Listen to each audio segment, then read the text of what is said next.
friends, and welcome back to my channel. My name is Emma. If you don't know me already, I make houseplant content all over the internet, so if you like houseplants and want to see my journey, learn about some plants, check out some more videos on my channel, and head over to my Instagram and TikTok if that's the kind of thing you like. Today, I'm going to be talking about another collection I have. This one's a little bit different. It's not like a specific plant type. It's more of like a leaf texture. Yeah, the good stuff. And there are many different types of leaf textures in the world, but my favorite by far, is velvety leaves. Oh my god, like a good luxurious velvety leaf. Oh, they're so soft and like smooth and like shiny but not shiny, but like, oh, I just love them so much. So today I thought I would show you all of the velvety leaf plants I have in my collection. I have quite a lot.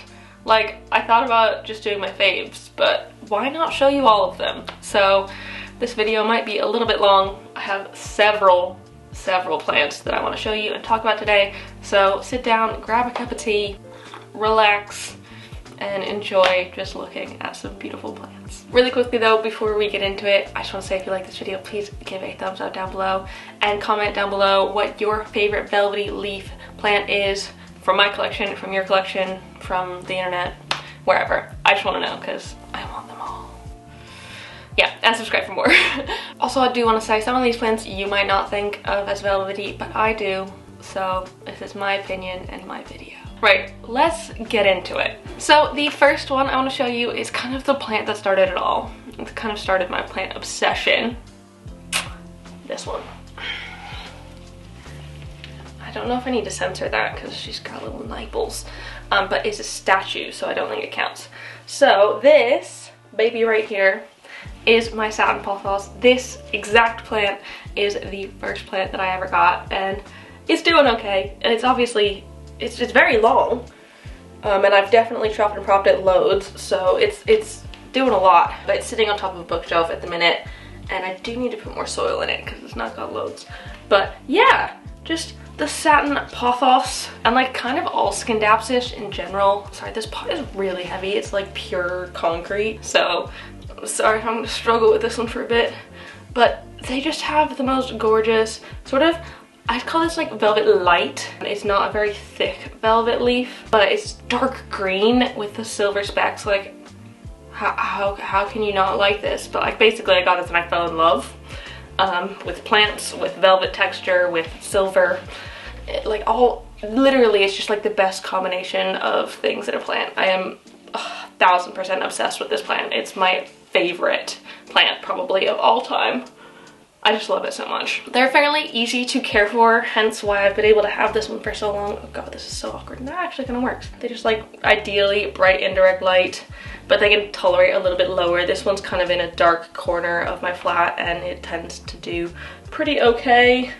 Obviously, its leaves have gotten a bit smaller down the end, and sometimes they can put out really long runners if they're not getting enough light, so you do want to make sure that you're giving them some. Like, don't put them in like a windowless room.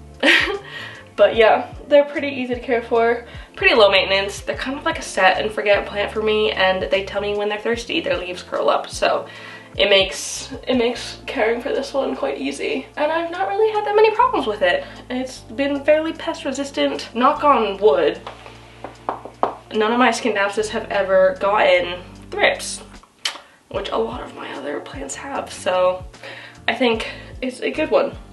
I'm obsessed with it. I love it so much. So next on the list is another classic, pretty common plant. It is a Philodendron Micans. Look at those leaves. They are so velvety, and the backs are sort of like this red rust color, which is absolutely gorgeous. Mine is quite a small one, but I did grow it from cuttings. They're fairly easy to propagate. Like most trailing philodendrons, they can just like produce new roots like that. This one will trail, but I think it does prefer to climb. I've seen that they grow some pretty massive leaves if you put them on a good moss pole, so maybe one day I'll put this one on a moss pole, but I kind of like how it trails down and the sort of like velvety cascading leaves. it's just pretty. They're also pretty easy to care for. I just water mine when it is dry all the way throughout the soil, and it seems to be okay with that. Again, they prefer bright indirect light, but they can tolerate a little bit lower as well. I've not given this one any real special attention in the couple years that I've had it, and like, it's fine. It's not growing its very best self, but it's also not dead, which is all we can really ask for. So I'm happy with it. Maybe one day, like I said, I'll give it a moss pole, try and make it a bit more of a happy camper. But I do really love it still. I think it's absolutely gorgeous, and I'm obsessed with its velvety leaves, which is what this video is about. So I love this one. I love all of them. I'm going to say I love all of them because I do love all of them, but I love them. I love them so much. Velvet leaves, man, they do it for me. They're what I like. So this next one might be a bit of a rogue choice. I don't know if all of you will consider this velvety, but I do, so it's my video. But it is the lemon lime Maranta, or prayer plant. Also the red Maranta. Those both have quite velvety textured leaves, as opposed to the green Maranta and the variegated green Maranta. Those ones are more waxy, so that's why I did include this one in the video, because like they're velvety. They've got that like matte sort of satiny sheen. Like if Scindapsus is velvet, I'd say this is velvet as well. And they're very soft leaves, which is awesome. This one is my lemon lime, and I'm absolutely obsessed with her. They're also pretty easy care plants, and you can get the red Marantas for like pretty cheap. So almost anyone can have them in their collection. They're not the most complicated plants. They tend to be quite easy. They prefer bright indirect light, but can tolerate a lot lower. I tend to put these in places where I know there's not going to be as much light, but they'll still like thrive and grow new leaves, which is awesome. I personally keep all of my Marantas in pond because it keeps them at that level of moist that they like. They do like to be a bit moist. They do tend to get spider mites though, so keep an eye out for that. This one did have, I think, either spider mites or thrips or both, but I managed to get rid of them, and it is happy and healthy. And I love the way it's cascading down, and then this bit's like kind of growing upwards, and it's just a happy camper, and I really love it. But yeah, they're pretty interesting plants, and they do move throughout the day, which is fun to watch. So like if you check in on them in different parts of the day when they're getting different amounts of light, their leaves will be in different positions, which is fun. So if you want a little bit of an amusement plant, this might be the one for you. So this next one, you had to expect this one. This was 100% gonna be on this list. The Alocasia Black Velvet. Oh my god, look at this insane velvety texture. Oh, look at the leaves. Oh my goodness, I'm just obsessed with this sort of dark black velvet things. That's one of the great things about velvety plants. A lot of them come in a sort of like velvet, dark green, almost black velvet, which is amazing. It appeals to my like minimalist goth self. Not fully goth, but I like black, all right? So I'm obsessed. And it's got like sparkly contrast veins as well. There's a little bit of shine in there, which who doesn't love shine? But I'm really proud of this plant especially. I grew this plant from the tiniest little baby plant. It had leaves that were like this big. Probably got that like a summer or two ago. It might have been first lockdown. And the fact that it has grown so much, I'm very proud of it. Like, I've heard of a lot of people actually struggling with alocasias. They aren't the easiest of plants, but I think I've just got the right environment for them. I keep most of them in the IKEA cabinet. This one lives in the IKEA cabinet because they really like that humidity. And I also keep them all in pond because they like that sort of constant wetness. And they're all in self-watering pots as well. I think I might need to, yeah, I definitely need to repot that one. There's like obviously those wicks there, but there's also that crazy long root. So I'll probably give this one a new pot soon. Probably something a little bit bigger just to hopefully get it to grow even like bigger leaves. Hopefully this spring does well for it. So yeah, very, very in love with this plant. My next plant is not the happiest. I think it's had a bit of a struggle recently, but it is my Alocasia Frydek. I'll put it this way because this leaf looks really nice. But again, it is another velvety leaf, but this one's a bit more light green, and it almost looks like fake. That's how like perfect their leaves are with this sort of vein. It just looks like if someone drew a leaf, it would look like this. So like I don't understand, they're just perfect. Mine, it's a little bit sad back here. I think it struggled a bit when I moved house, and then it was winter, so it isn't in the happiest of states. And I've also got it on a high shelf at the minute, so the light growth is kind of growing downwards rather than upwards because the light's not above it. So maybe I need to rethink where it's living. I'll probably give it a good prune soon. But I mean, not all hope is lost. It does have some new growth coming out there, so hopefully that will again be a big leaf. This is the most recent leaf, so if it's like this size or bigger, I can't complain. But a lot of the smaller leaves down here are going a bit yellow, so I will need to cut them down. This is actually one of the only alocasias that I have in soil, so maybe I should transfer it to pond. I might have a root around for some bulbs as well, because I could grow some little baby ones. Oh, that would be so cute. I'll have to have a root around. A root around. I do really like this one. When it's looking its best, oh my goodness, it is chef's kiss, like it's amazing. But right now it's not as happiest, and to be honest, I've kind of been ignoring that because I have a lot of other plants and it's just not been on the top of my list. So maybe this video will be the push I need to actually like do something with this plant. The next plant is a Cissus Discolor. Oh my goodness, look at this. So this one is a prop that I'm growing. It is pretty much entirely living in moss. I mean, it's entirely living in moss and perlite mix. But you can see there's beautiful roots in there. Mine's a little bit wobbly right now because it's in moss.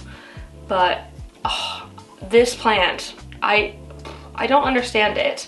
It grows almost like a weed. Like it just grows so quickly, and you get these little tendril things that like grasp on. They're basically, it wants to climb. It really wants to climb. That's why I've got mine on a trellis, because it just wants to grow up it. And if you don't give it something to climb, it will find something to climb. I've seen these little vines attach themselves to other stems and to like bits in my IKEA cabinet, so it just wants to hang on. But I love these sort of velvety leaves, and this one actually has grown really well. It started off with cuttings that are like this size, but now look at these leaves, and they've gotten smaller since they've been growing without support. Hopefully now that it's got some support, I can get it to grow bigger and better. But these leaves are a bit thinner than a lot of the other velvety leaves in this collection, but these are so easy to prop. Like, oh my goodness, like I just stick it in moss and it goes crazy. I think it just really likes moss. I think it likes the moisture there, and it's just really happy in this sort of way. I don't even know if I'll ever put it in soil. Maybe I will, but I could very easily chop there and prop it and back into this, and it'll just root and grow. But oh, just absolutely gorgeous. I love this one. And like the backs of the leaves are this like gorgeous purple color. Like, how can you not like it? It's just, it's so different. It's very unlike any of the other plants in my collection. It's very unique, which is why I think it's quite fun. Another one that I've got, which I don't think is a very common plant. Maybe it is. I don't know if they're very expensive, but I haven't really seen them around that much. But it is a Pellonia Pulchra. I'm also not entirely sure if this does count as velvet. It is a, like, it's conflicting. So like they're very soft leaves and they are matte, but they're a bit thicker. I don't know, I think they would count. They've got a fairly similar texture to that of Scindapsus, which I included, so I'm gonna include it. But this one is a little prop I've been doing, and I've actually taken cuttings from it since, but it's just been living in moss for probably about a year now, and it's been perfectly happy, growing loads. And the leaves start out as these like tiny little pink things. Like, look at those tiny little pink leaves. And then they slowly like as they mature, go into a more dark green with like dark veins instead of the light veins, which a lot of velvety plants have. I'm not super duper sure how to take care of this. I'm still learning with it. It kind of looks like a shingling plant, like it's very much one-sided, and it looks really great in the cabinet, just like up against the wall. So maybe it is a sort of shingly thing. I will do a little bit of research and let you know if that is actually the case. I think it's just pretty, and they root really easily in moss. They got super fine roots, so it's quite hard to like detangle them from moss. That's probably why I've never actually taken it out of the moss, because it just seems like a mission to do so. So yeah, and it's been happy, so why wouldn't I just leave it? So next up we have Syngonium Wendlandii. As far as I'm aware of, this is the only velvety Syngonium. I'm sure there's probably more, I'm just not familiar with them, but I've not seen any other velvety Syngoniums, which makes me love this one even more. It's just got the most insane dark green arrowhead shaped foliage with like the velvet and then the shiny middle bright sort of line. It's just such a nice plant, and again, really easy to propagate. I accidentally propagated this one and it has been growing amazingly. I just popped it in some moss where I broke off because it had nodes, so I popped it in some moss and it loved that. And I've since put it on a moss pole and it's planted in some soil, which I almost don't think it likes as much as it likes moss. So maybe one day I'll put it back in moss, because it really liked the moss. But I think it's really starting to like the moss pole. It's getting some new growth up there.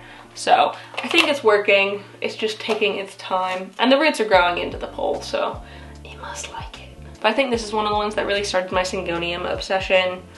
I'm obsessed with like all plants, but like I've recently become really into Syngonium. I also just did a care video on Syngonium, so if you're interested in seeing how I care for this one, head to the little clickable I button. I'll link it up there. It also lives in my IKEA cabinet.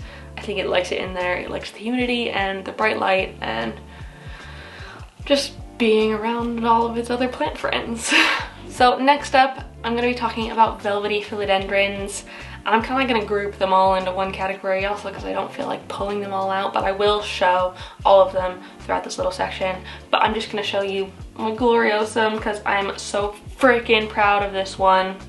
Oh my goodness, look at that. Look at the size of this most recent leaf. Ah, it's amazing. But the Velvety Philodendrons I have are this Gloriosum, Melanochrysum Glorious, which is a Melanochrysum Gloriosum hybrid, Varicosums, I've got two different types, and Splendid, which I think is Varicosum Melanochrysum mix. Those are all of my Velvety Philodendrons, and I absolutely love them. I pretty much care for all of them in very similar ways. They like a bit higher humidity, so if I can and they're small enough, they live inside the cabinet. I think this is on its like tail end of life in the cabinet. I don't know how much longer it will be able to live in there, just purely because of its size. It's taking up quite a lot of room. But yeah, they really like the cabinet purely for its high humidity and kind of controlled environment. All of these types are super duper striking. They've got some amazing foliage ranging from like really dark, almost black, like the Melanochrysum, to a bit more of a medium green, like this Gloriosum, and some like more varied like the Varicosum. They can grow huge leaves. Like you can see the difference in size of these leaves just since I've had it. But they like to either climb or crawl. I think most of those like to climb. I think the Gloriosum is the only one of that bunch that likes to crawl. And boy, when you put it on the right thing, it just really, it goes for it. It just does what you need it to do. Like, since I put this in this trough and it's been crawling, this leaf has popped out and this leaf has popped out. And I know this leaf is a bit damaged. It got knocked when it was growing, but, and then it's got a freaking another one on the way. So I'm gonna have to put it in a bigger pot soon. And then it'll definitely have outgrown the cabinet. I either have to do that or chop and prop it, which I'm kind of scared to do. I know I've been super scissor happy in the past few months, but this one, I'm just so proud of like where it's been that I'm really struggling to think about doing that. Also, since it lived like almost 2 weeks in the post in like November of 2020, I think.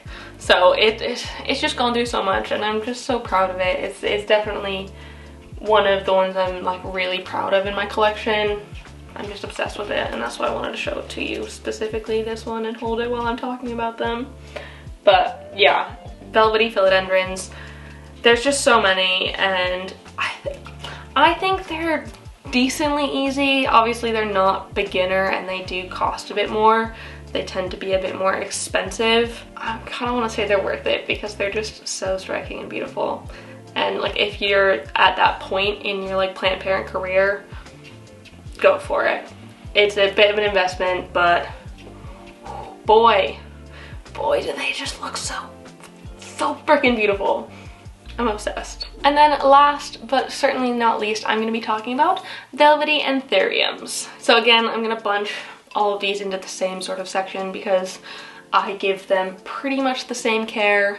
But in my collection, I have this one, which is the Anthurium Frydekii White Stripe, the Clarinervium, the Crystallinum back here with this insane leaf, a Magnificum, and then a little baby Magnificum X Frydekii. I really love these. I also recently did a video on how to care for Velvety Anthuriums because, like I said, I care for them pretty much all in the same way. This foliage is insane. They're known for their like super striking light veins on their dark green velvety leaves, and oftentimes their veins are sparkly as well, which, like I've said in the other ones, it's just like, it just does something for me. It's just the right thing. But another great thing about Anthuriums is their leaves start out like super duper tiny when they pop out like down here, and then they just freaking expand, and like you could just get to watch it get bigger and bigger and bigger, which is one of the most like thrilling processes because every day you'll look at it and it's like a little bit bigger than the day it was before, and it's just